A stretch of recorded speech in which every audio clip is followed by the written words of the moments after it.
Entrepreneurship is one big test. You keep trying things, you have ideas, you test them out, and then you see what works. And then once you figure out what works, you ride that thing all the way to the bank.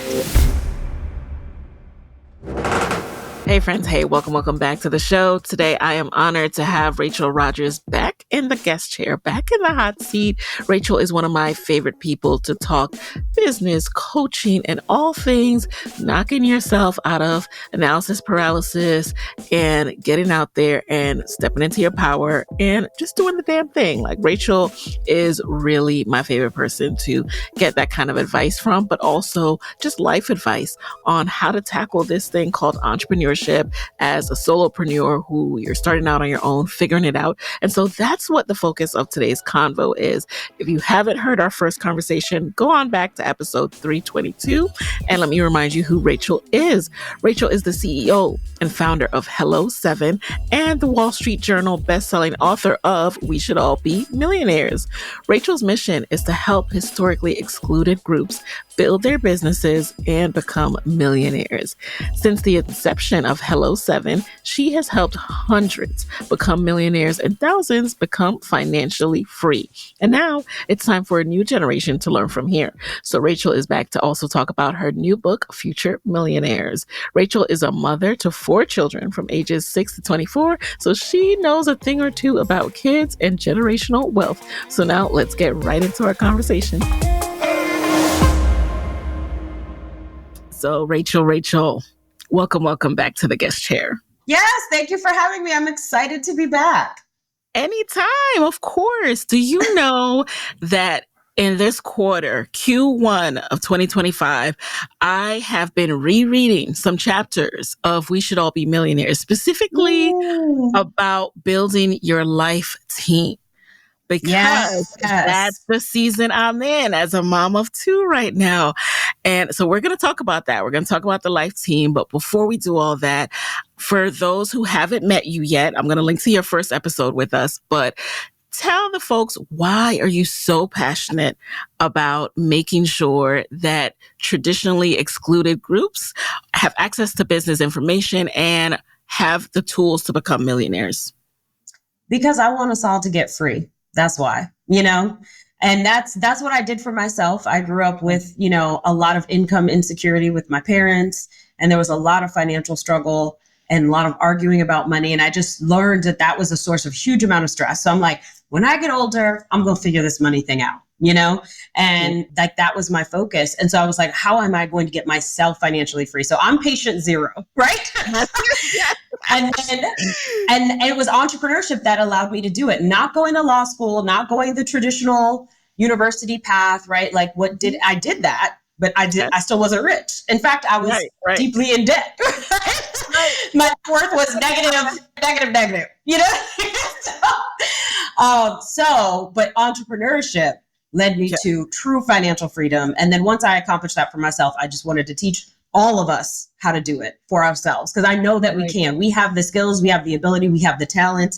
And it's just about packaging that talent and that skill up into something that you can sell and make some really good money and serve and help other people while you do it. Right. Like Rachel's preaching from a place of having been there, y'all. Like she talks about it. You had what was it, a 480 credit score at one point? And this is someone who, like you said, you went to law school, you did all the things. And it's like, wait, I'm not rich. Actually, I'm broke. I broke her. Why? Why? How could this be? So you set out to change that. And what were some of the first things you did when you were figuring it out? Yeah. The first thing I did was I read The 4-Hour Work Week, right? It was like one of the books that I read. I was just reading and looking and noticing what other entrepreneurs were doing. And so I was like, I want to try this for myself. And so what I did, one of the first things I did was actually take stock. What skills do I have and what can I sell?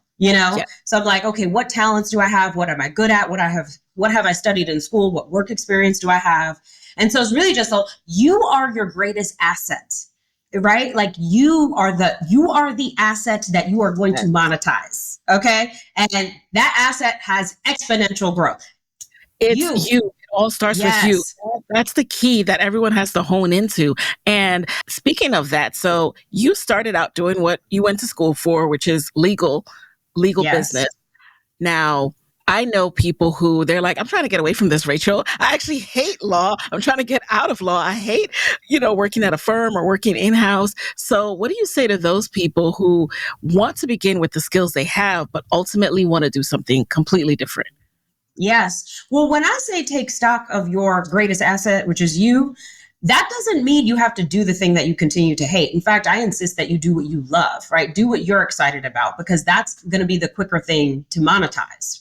When it's painful to do, you're going to be slow. You're going to procrastinate, right? You're not going to have the follow through. When you're hyped about it and excited about it, you're going to make money so much faster, because it's like something that you would do even if you weren't getting paid. You know what I mean? Like, exactly. I run into people on a plane and then I start advising them on their businesses, right? I would do this for free. You know what I mean? Yeah. So, which means that it's very easy for me to do it all the time, talk about it all the time, which means it's easier for me to make money doing that. Right. So, but I started with law because that's what was in front of me. I knew I could start a business doing that. And it was just a bridge. And sometimes you need a bridge, right? Like you need the low hanging fruit that you could sell right away, that could just get you out of the job and out of the rat race, so you can have space to think and come up with your really big idea, Exactly. So don't be mad at a bridge. A bridge would still get you somewhere. The bridge will get you somewhere. So if you are planning or wanting to leave, that is an important first step. Like, get out the job first. Figure out the next act after that. So first step is get out the job. Well, save as much as you can. Get out the job with what you can do, low hanging fruit. And then let's talk about those next steps. So now let's say we've made it past the side hustle phase. We're doing this for ourselves full time. All right. Now here comes the self-doubt. Now here comes the voice in our head saying, oh, you're not qualified to do that. Oh, girl, you're a fraud. Yes. And the imposter thoughts start coming in. And I love what you said in a recent video about you were at the Congressional Black Caucus, and, a few of you guys were in a room talking about the fact that for others, when they try something and it fails, they call that research and development, right? So tell us a little bit more about this conversation. Yes. And nugget. I love that so much. It's so true. It's like when other people, right, are, especially men, especially white men, when they're building businesses, if they're doing research and they're trying things and it's failing, they're not calling it a failure. They're not thinking that they're a failure. They're like, oh, that was research and development. I was testing. Yep. Right. I was trying things to see what would work. Right. And I'm narrowing down my scope. Like, I'm trying a couple of things. Oh, okay.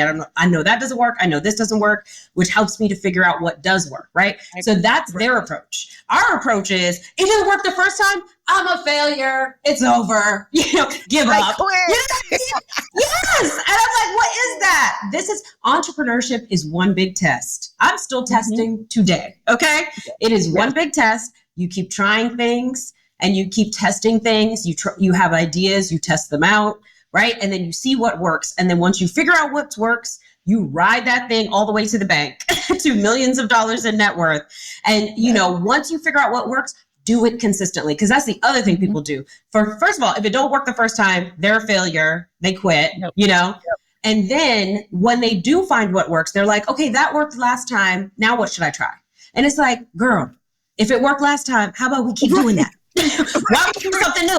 Stop it now. It's like, figure out what works and run that play. Run it.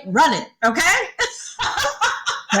That is just an important reminder for all of us that this is part of the process, and accepting that this is part of the journey. I was talking to a friend the other day and she's like, how do you get through when you run into the roadblocks? Like, oh, I got to deal with this legal thing. Oh, I have to deal with this, problem that's coming up in customer service. And I told her that you have to get used to riding the waves. Like, you're going to get over this hump.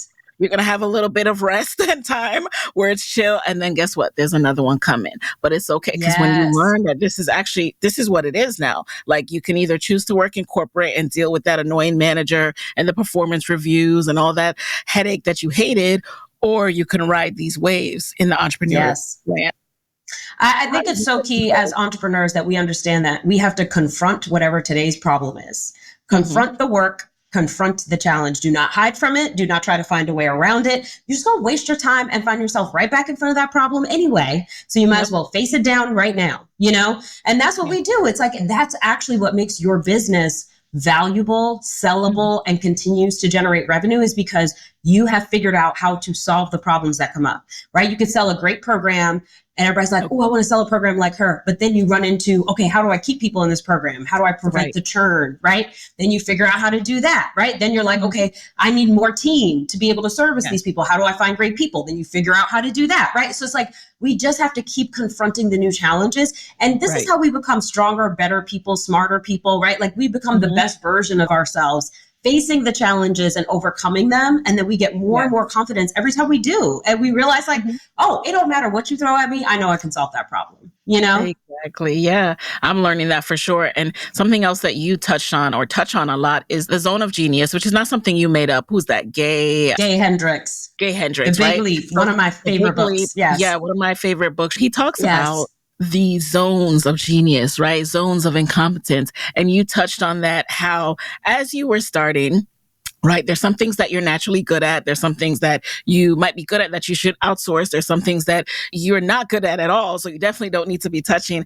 And I related to that so much in that, like, I love coaching. I've begun one-on-one coaching again. And I just, oh my God, like, I just feel like such a high. You know how you get runner's high after a session with my podcast one-on-one clients? But then the admin and the follow-up that comes after it, I'm like, oh, that's taking me to a zone of, I don't know which zone it is, but it's not a zone I like. Incompetence or whatever, like basically zone of get me out of here. Right. But that's not a bad thing. Like, you have to identify it, right? So how did you navigate that in realizing like, okay, this doesn't make me a bad coach, but I just need to learn which tasks to do and which tasks to hire for? Yes. And honestly, how you know how I come up with hiring and how I help my clients come up with hiring? I'm like, what do you hate? Write it down. Give me a list. I want to hear everything that has to happen in your business for it to function that you hate. Write it down, right? And then we just write down that list. And then from that list, we can see 1, 2, 3 different people that we could hire to solve that problem. So like I recommend, obviously, first hire always as an executive assistant to get the admin, because you are preaching to the choir. Like as a coach, if my clients know, if I tell you I'm going to send you follow-up, you know for a fact I'm not sending you follow-up. You know who's going to send you the follow-up? My team, right? And so it's like, it's set up that way. I'm still growing as a leader to outsource effectively. Yes. I love how you said that. I'm still growing as a leader. Yes. Right. Because it doesn't cut off your opportunities. It shows that like, yes, I'm new to this and I'm getting better over time. Right. Yes. But yes, that is the key. Like the sooner you start outsourcing and the sooner you have like regular meetings with that person, like once a week, to teach them what you need, correct them when they do it in a way that you don't want it done, right? And like those kinds of things where you can really create a system around it. Like, I'm not even going to talk to my team to tell them what to send to the client. I need a system in place for them to get that information, So basically, they don't allow Rachel to do calls without a team member present. Like, I'm not allowed, because they need to hear what am I saying to the client so that they could go make sure that it gets delivered. Yes, because I'll come up with things on the fly like, oh, you know what? Let me send you blah, blah, blah, blah, blah. And they'll be like, wait, what? That's not part of the plan, right? Mm-hmm. So they need to be on the call. They take notes. Mm-hmm. They know what deliverables are supposed to come out. They craft a follow-up email that like even notes what we talked about and then sends the homework and the links and all of that. So it's a system. So you know what I mean? Yes. And that's the systems will save our lives. Okay. That's what it's about. Because we can't get it all done without that, you know? And that's why I want to talk about an important piece of the Millionaire Code, like that you teach in your various books, that if you're not sure yet who to hire for, how to hire, what to hire, you need to start with hiring for your life team. Because if you can hire someone for your life team, aka a cleaning service or a personal assistant or a babysitter, if you can do that, you can do that for your business. And so that was an important reminder to me. Even the laundry service, right? I finally did that this year. And that was you in my head. You've been in my head about that for a few years, but I finally did it. Finally. And it's been life-changing, right? I'm telling you. It's the gateway drug. soon as you start outsourcing laundry, you're like, what else can I get off my plate? Because that just changed my life. But I'm kind of in a zone though, and I know many listeners will be as well and viewers. Okay, I'm in that zone where it's like, oh, do I want to pay for this? Or it's kind of like the outsourcing is happening faster than the income, Rachel. Is catching up. Yes. Okay. So when do those two things meet? Yes. So here's the key. Part of the benefit of the outsourcing is your costs do go up. And then it forces you to be like, okay, how am I going to use this extra time I have now to cover those additional costs? Yes. Right. And so you got to it's all math. It's all about a math equation, right? Like the business is essentially a math equation and we just got to figure out what it is, And so like what I think in terms of how many new masterminders do I need to cover this new person I want to hire. Right. And so then, if my mastermind is X amount per month, and this person needs to be paid, let's say that amount, maybe it's twice that. Okay, great. I need 2 new masterminders to cover this person. Let me go get those 2 new masterminders. They join up, then I go hire the person. You know what I mean? And I'll even put out the job description, start looking for the person before I even have that capital, because I know it's going to take a little while. And then in the meantime, I'm motivated to go find those 2 additional customers that will cover the cost. When I used to sell a small business bodyguard, which was like a digital product back in the day, it was like, I think I sold it for like $9.95. And then I wanted to go to a retreat to Italy with like a bunch of, entrepreneurs. And I'm like, ooh, this sounds amazing, but I don't have the money. Right. The retreat was like $6,000. Okay. Yeah. Plus I needed airfare. So like $7,000. Right. And so I'm like, okay, cool. How many small business bodyguards do I have to sell to go on that retreat? 7. Great. So I did a promo that weekend. I sold 15. So went on my retreat and had some extra cash. Right. So like, actually, our desires are designed to get us to do things, right? Like, so if we want a nicer house, we want to send our kid to a better school, we want to fly first class, we want, a chef, whatever it is that we want, we figure out the cost, and then let that motivate you to go get to sell it, because that's what we need to do as entrepreneurs, right? And so it's like, what number do I need to hit to be able to do the things that I want to do?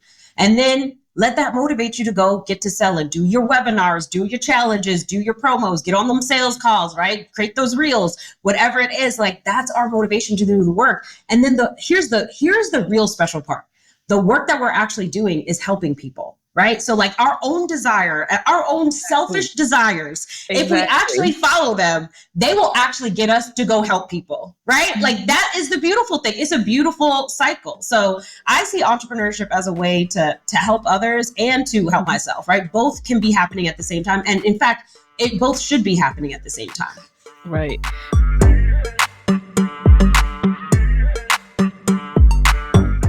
And we talked about this in your first session with us, but the unpacking of that, the approach and the feeling around selling and the unpacking of the emotions that you have around that.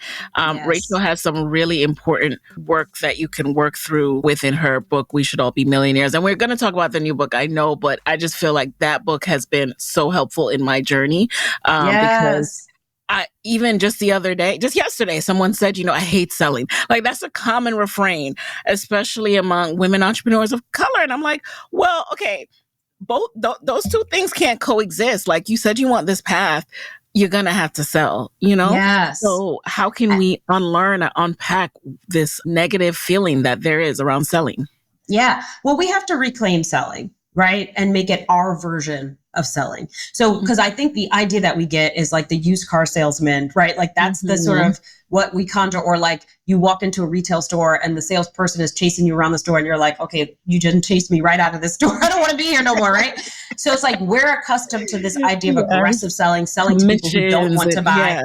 Yes. And let that go. That first of all, that is not even how women in general, as a general rule, sell anyway, right? It's also not an effective way to sell. So that's not what I want people to rethink about that and say like sales calls and sales conversations are really just a conversation about somebody and finding out if you can help them, right? Like if their needs match the solution you have, right? The problem they have matches the solution that you have. So it's really just getting to know you, right? So if you get on a sales call, the beautiful thing of it, they should be talking 80% of the time. You should be talking very little as a salesperson, right? Because you're really just asking questions and saying, and especially if you're a podcaster, you know how to interview, right? You know how to ask questions. That's all it is, right? Is getting to know someone and saying, hey, what's going on, right? Like what's happening in your life, what's happening in your business, what are you struggling with? What kind of help are you seeking? Right. And so and you find out what have you tried already to solve that problem, right? Like just asking some follow-ups and really digging in.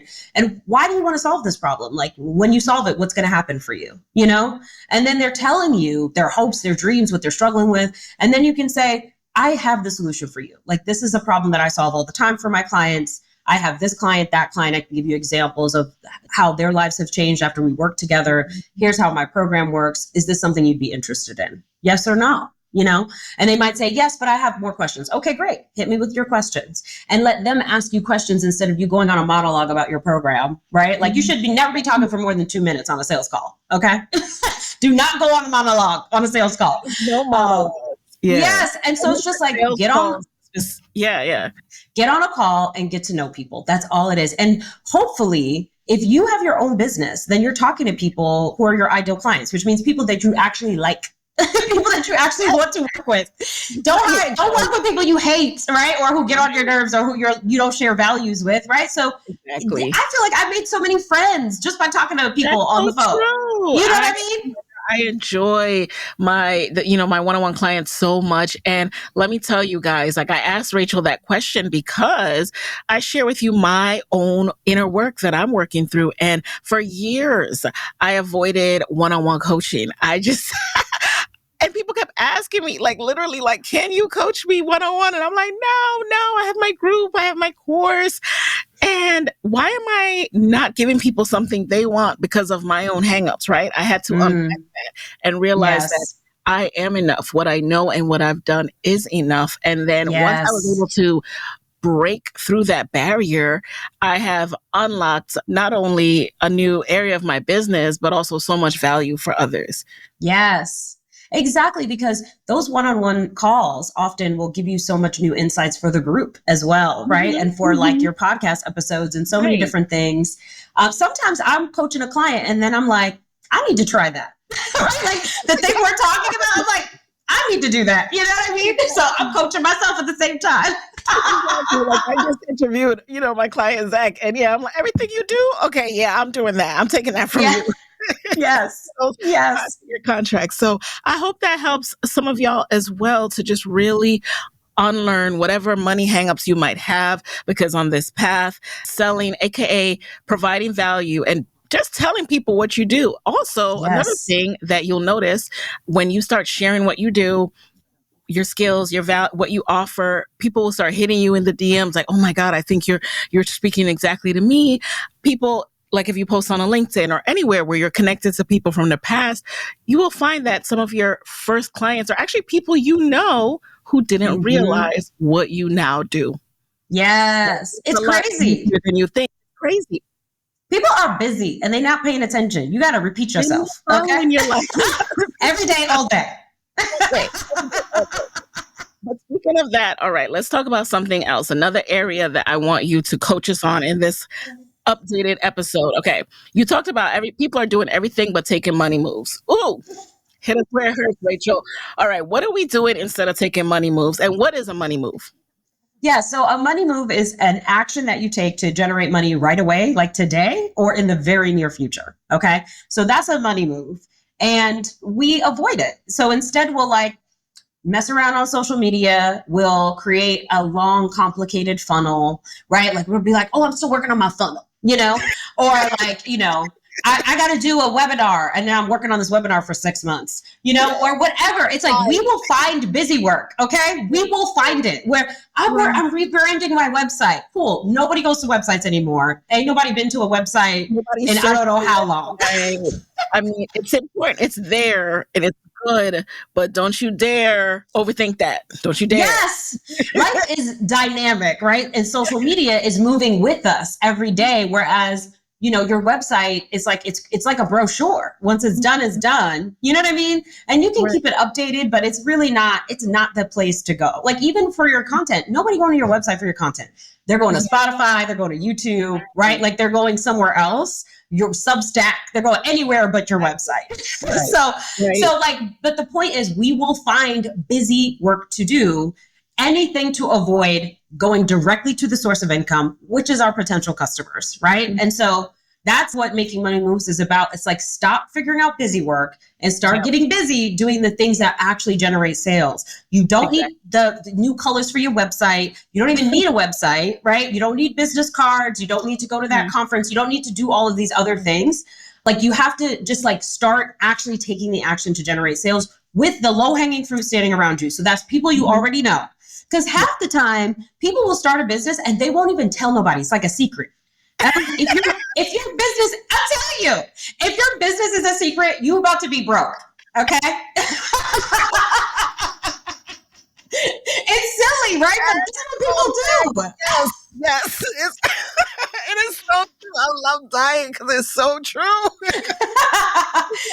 Oh, I do this whisper, almost a whisper. Exactly. Like, we're willing to tell strangers. Yes, we want to tell strangers on the internet, but we don't want nobody we actually know in real life to know. But the people you know in real life are more likely to buy from you in the beginning. Because the people on the internet, they don't have a relationship with you yet. They don't know you yet. Right. And now it's true. Some of the people you know in real life will be like, you need to keep your job, or how do you know how to do that, or whatever. Stop talking to them. Right. Like, stop talking to them. There's going to be other people, though, in your life who will be your first customers. Right. All my first customers came from people I already knew, real life, neighbors, friends, friends of friends, that kind of thing. And so you got to announce the business to the world, tell everybody in your circle, and then just talk about what you have to offer. Talk about your offer, your program, your service, whatever it is, your product.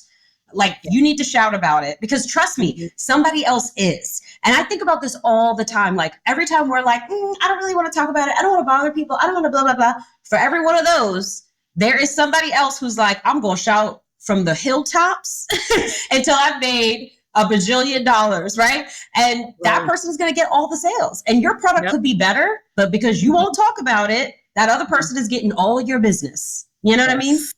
So true. And I'll share my own experience so y'all don't feel bad, right?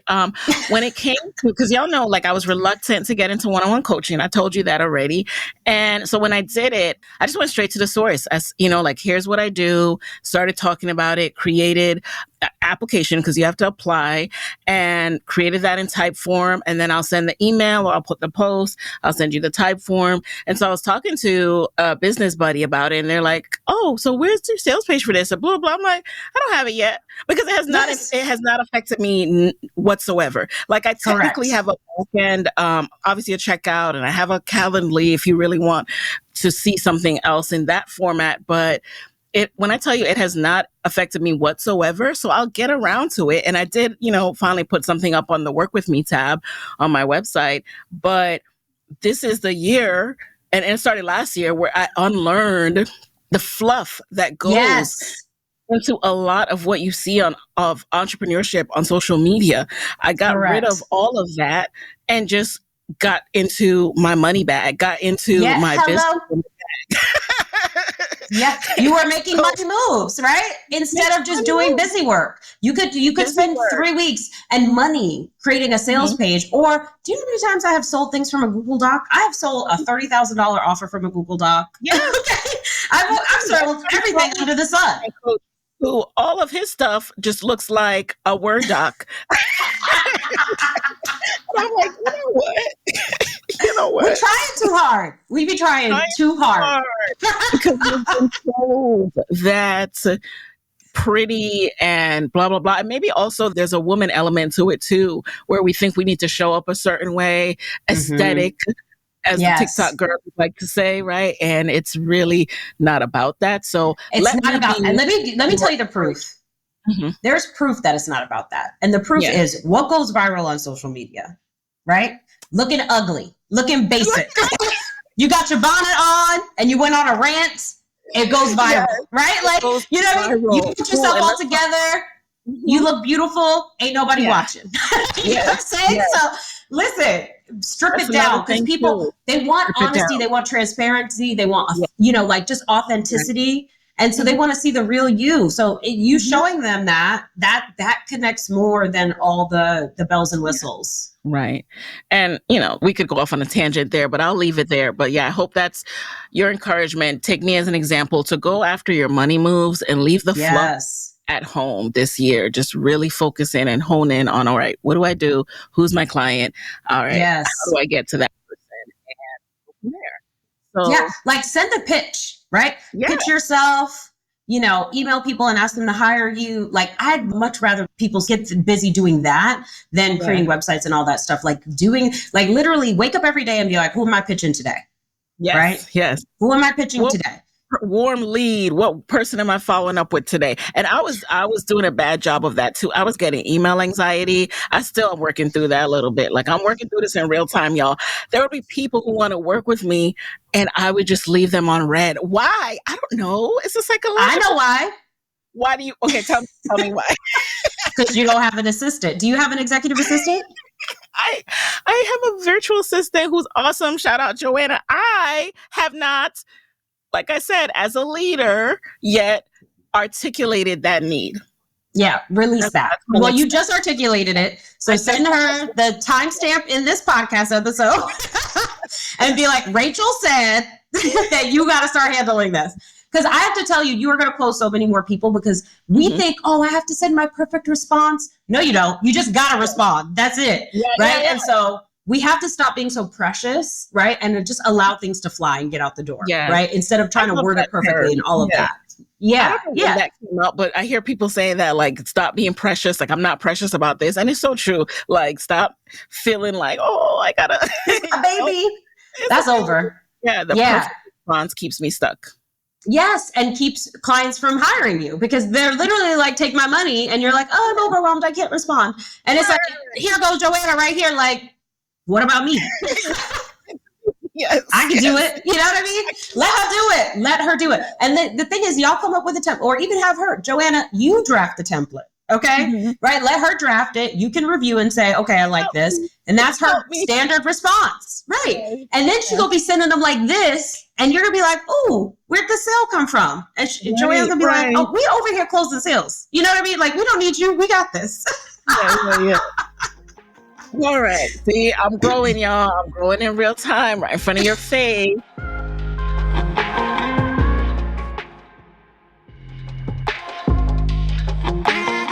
Now, Rachel, talk to us about your growth, because I know it can be easy for people to think, oh, you're so far ahead, you got it all figured out. But each and every day you're taking pivots in your business, right? So talk to us about some of the pivots you've gone through. Yes. I've been an entrepreneur for 15 years, so people have context, right? Since 2010. So I've been at this for a minute.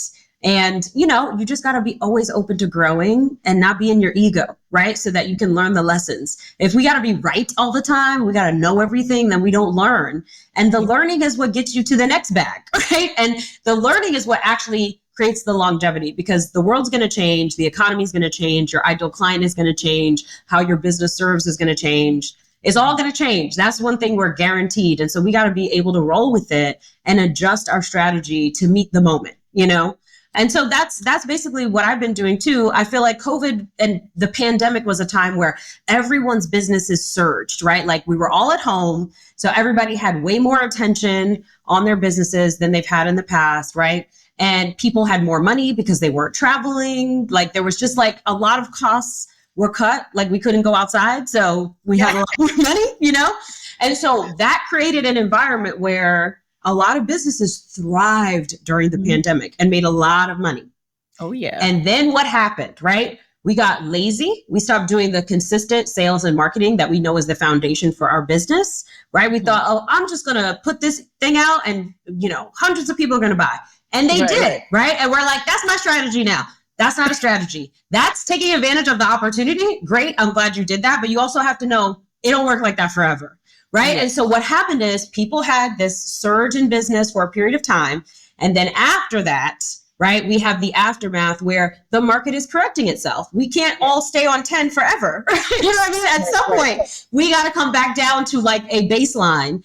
And so now that's what's happened. And so people are like, business is so hard. Business doesn't work, And I'm like, no. You got spoiled during the pandemic is the actual real story, right? And, we had this opportunity and I'm glad a lot of people took advantage of it. And that we don't have to have perfect economic times to have successful businesses. And in fact, this is when the real entrepreneurs are being made, when you learn how to run a business, even if there's an economic downturn. And because really, here's the difference between running a business during a recession versus running a business when the economy is booming.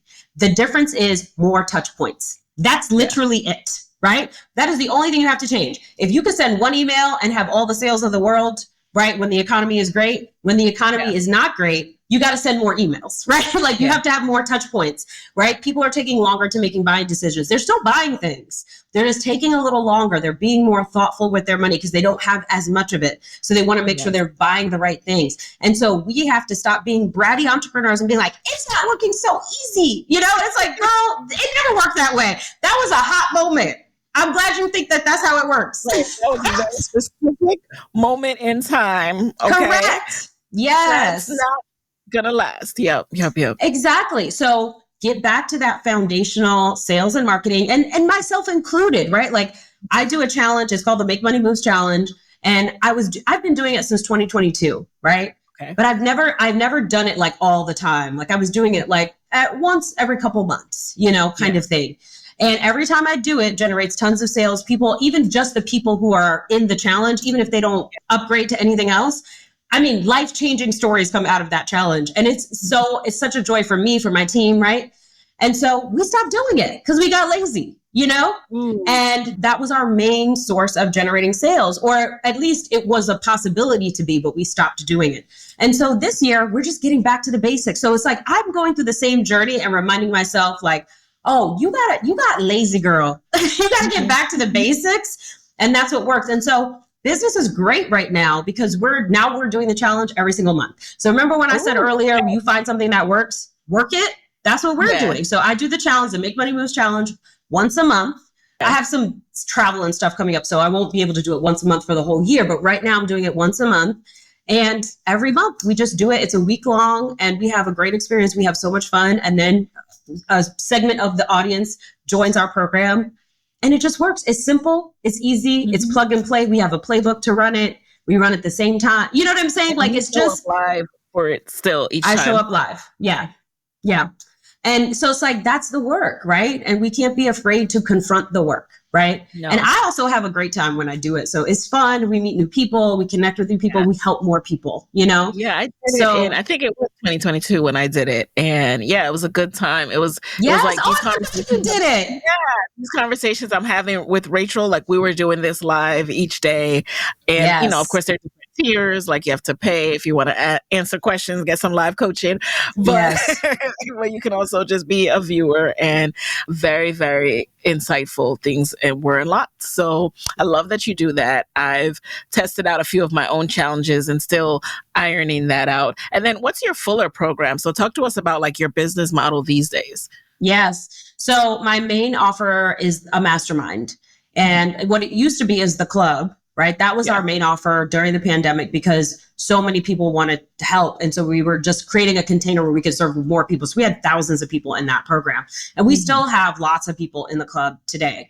But our main offer now, our flagship now, is our mastermind program. And it is specifically for people like, so it's very customized. It's, you know, if you're an H1, which is 0 to 25,000 in annual revenue, that program is specific. You have a specific program to follow. You have a specific squad that you're in a small group, and then you still have access to the greater group.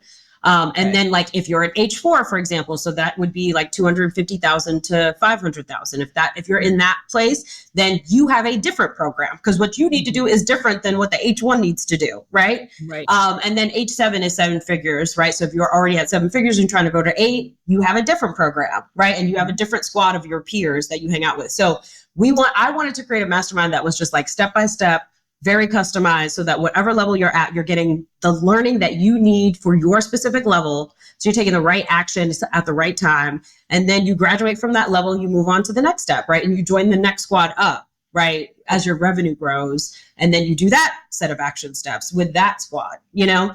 So that's the structure of our mastermind. And it's been great. Like we're loving it. And I love coaching. I love coaching. I love helping people. I like having community where we're all cheering each other on and people feel supported. I think that's a very important part of entrepreneurship, is like being in an echo chamber of people who are like, yes, you can do it. Because I think a lot of us have people in our lives telling us, no, you can't. And society is telling us, no, you can't. So Or being in a maybe not community even of know people. you can't, but that's not possible, right? Like Yeah, not even just you can't, but like, wait, that's not possible. that's And not a so thing. Right. that's not a thing. And is your mastermind for service-based business owners? Is it also product-based? Is it also done for you business owners? Like what kind of businesses do you think really thrive in there? Yeah, we have all. So we have product-based businesses, we have software companies, we have consultants, coaching programs, people who sell to corporations, agencies, done for you agencies, professional services agencies. So we really serve it all, and we teach them all the parts of the business. So marketing and selling, hiring, operations, systems, finance, right? Like, because I feel like people think business is marketing and selling, and then the rest they Mm-hmm. forget about. And I'm We like, what about the rest of it? that in the culture, marketing, selling. Like, let's say, all right, I've mastered. I know I got to sell. I'm only focused on selling. Wait, well, tax time is coming around. Wait, are you doing it all yourself? What if you get sick? All these other things. Yes. So, Correct, because when you solve one problem, you create another, right? So if you sell well and you have a lot of new customers, great. How do you right. maintain quality control as you scale the program or whatever the offer is? That's an operations problem, right? So we need to be able to solve those problems too, and also making sure we're protecting our intellectual property, capitalizing on our intellectual property. So I teach real business, not just Yeah. sales and marketing, and that's very important. We teach that too, but we also teach you, because here's what I want for us. Here's what my actual end goal is that we have businesses that are assets, that we can sell them, that we could draw money from them, right? That we could leave them as an inheritance in our families if we want to. And in order to build a real business that's sustainable, that can exist without you, because I go away for 6 weeks every summer, and my business is still standing and very successful, right? Even honestly, on a week-to-week basis, I don't need to work full-time, and I pretty much don't at this point, right? So people think the bigger your business gets, the more you're going to work. No. If you're doing it right, you should be working less, right? Because you're hiring team members that are taking on different aspects of your job. In the beginning, you do everything.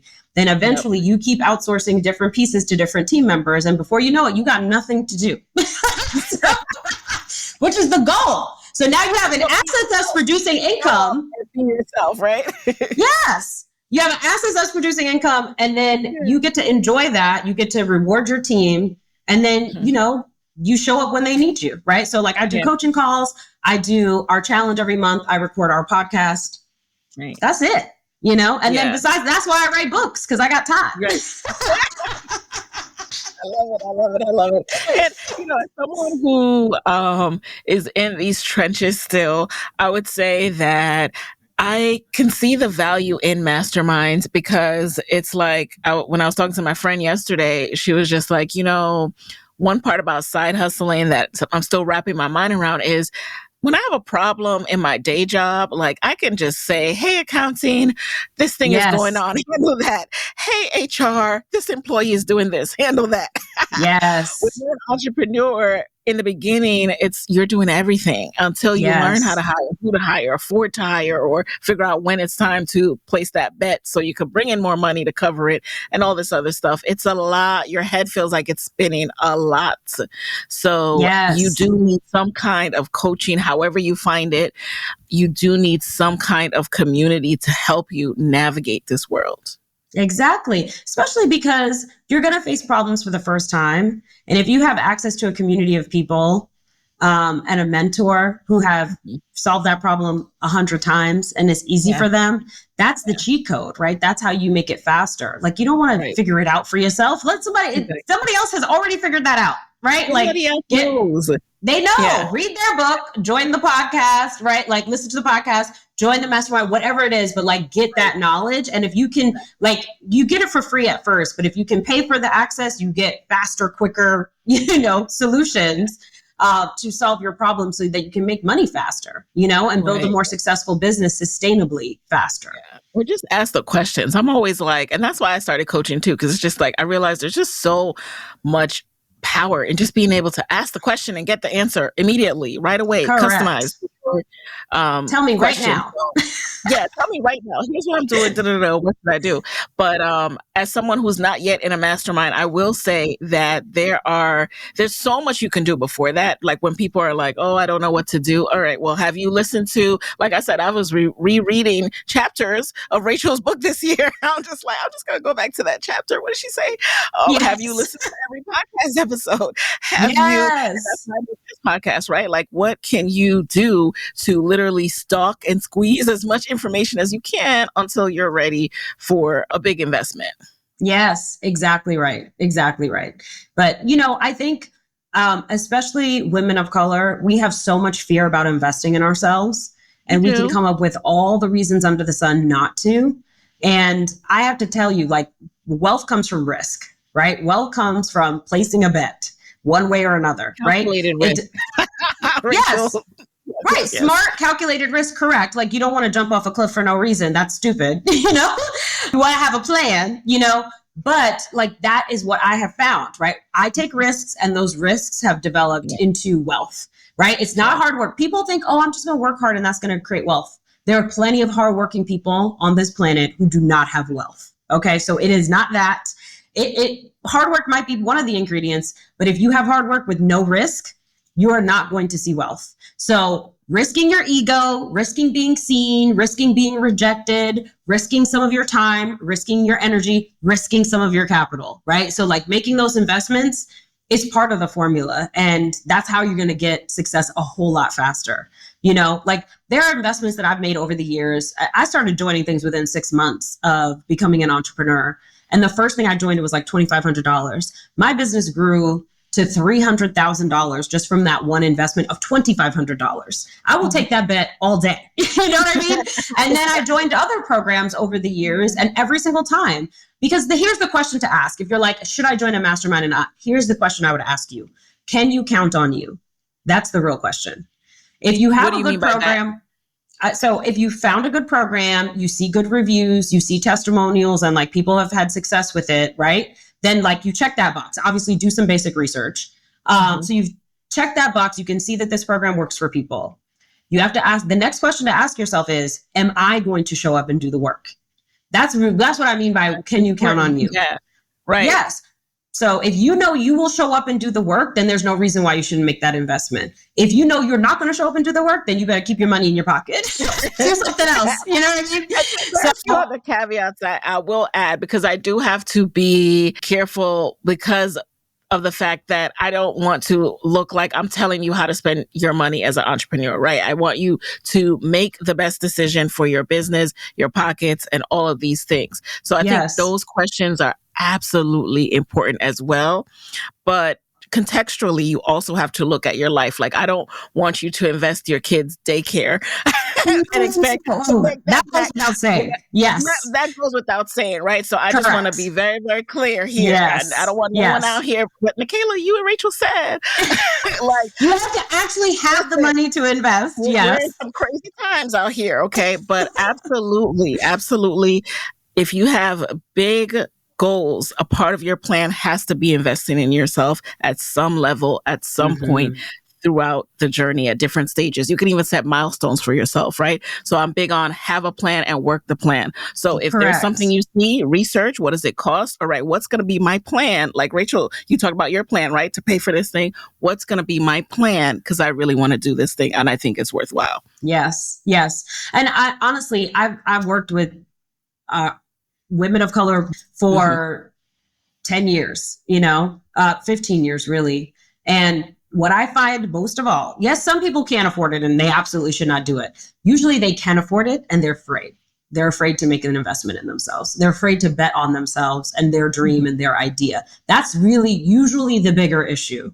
So that's the thing to address, and you could also take baby steps. Like I coached a client last month on the challenge who was afraid to invest in a podcast mic. The podcast mic was like, it was like $100. Yeah. And like she had real fear. Like it was very real for her making that investment, $100 in a mic. Now she's making 6 figures. Yeah. So she can definitely afford the microphone, but in her mind, she can't. Right. Okay. And so like, this is how much like we have been brainwashed into thinking that like our ideas are not valuable, our dreams are not valuable, that it's not possible for us. And so she's like, no, $100 on a mic is a waste of money. Girl, right? Like, how much have you made with your microphone? Right. This little microphone. Yeah. I invested in a few. I have like 3 now. Exactly. And so this is what I'm saying. Like, we have to decondition ourselves from like, stop believing that your ideas aren't good enough, that the business that you want to create isn't good enough, that betting on yourself isn't worth it. It's this like imposter syndrome, truly. And in the age that we're living in, with the administration that we are living under right now, I'm gonna need us all to let go of imposter syndrome completely. Because we have straight up foolishness. Yeah. Side hustling has now become a necessity, and it is no longer optional. It's no longer like you need a side hustle. You need to figure out what you can do if all else fails, right? Correct. So before we go into the lightning round, speaking of deprogramming, you have this new book coming out called Future Millionaire. Tell us more about the book, why you decided to write it, and what's it about? Yes. Future Millionaire is a book for teens and young adults. And the problem is that Gen Z is a generation that is struggling far more than their parents did, which is not usually the case. Usually we get better with every generation, right? So Gen Z is struggling because inflation, the increased cost of housing, and student loans. So this combination of things has made them like not have any buying power. And what that means is they're sleeping on their parents' couches. They're living with their parents literally into their 40s. Okay. The stats show that 50% of US parents are still supporting their adult children up to the age of 43. I'm 43.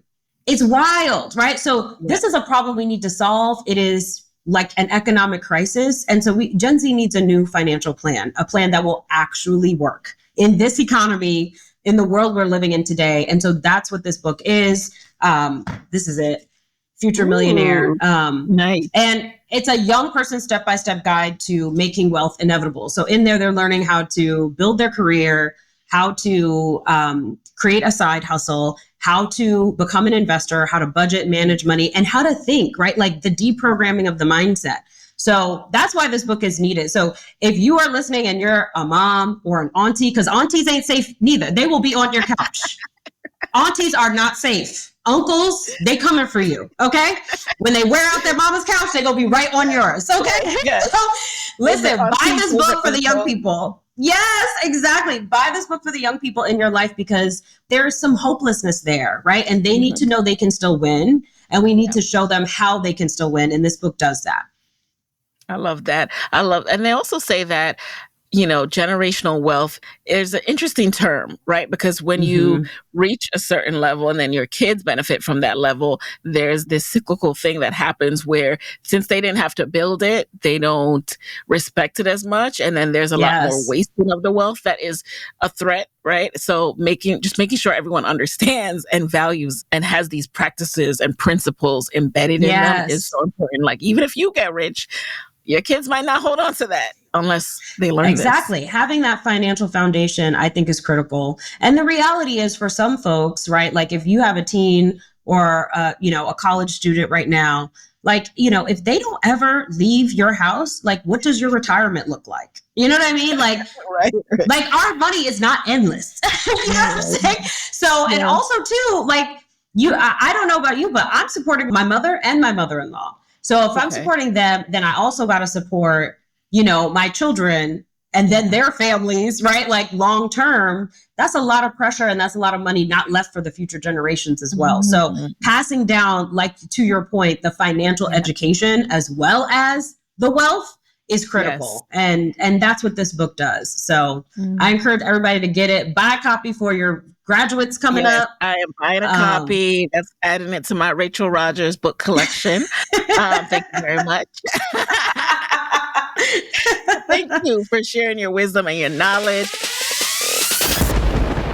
And we're about to jump into the lightning round. You already know the deal. You just answer the first thing that comes to mind. Are you ready? I'm ready. Let's do it. All right, let's do it. Number one, what is a resource, not Google, that you are loving these days that you can share with the Side Hustle Pro audience? My Amex? No, you didn't. No, you didn't. Literally. And I'm going to tell y'all why specifically. Why? The Platinum Amex will change your life. Okay. If you have to use it responsibly. But the reason I put all of my expenses, so I have one for business and one personal. I put every expense possible on the card every month. Then I pay it off at the end of the month. So the money sitting in my checking account, I use it to pay it off.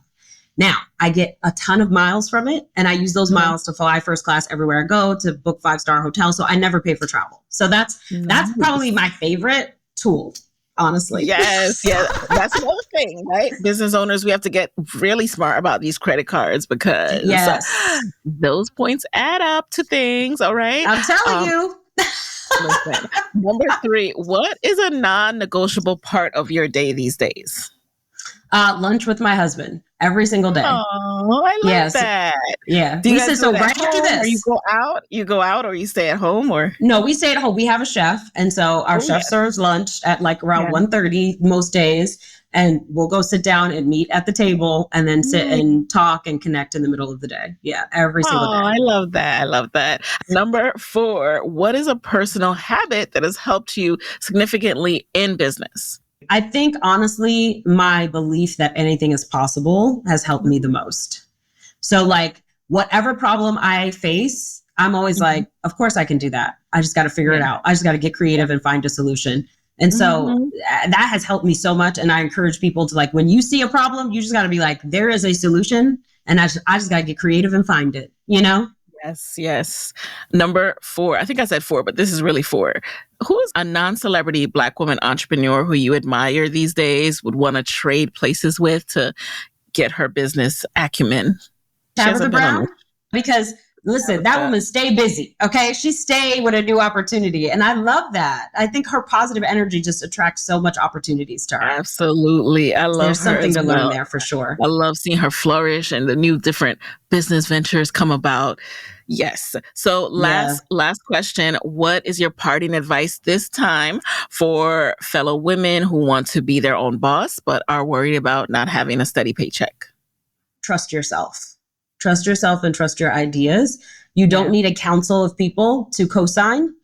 Yeah. In fact, if you have a new and innovative idea, if there's something new you want to do, they can't co-sign. They can't see your vision. And that's okay. That doesn't mean that they're, they hating or whatever, but they don't see it yet. You got to go build the thing for them to see it. So trust your vision, trust in yourself, trust in your ideas, trust in your decisions, and then go do it. And stop looking for somebody else to co-sign. You don't need that.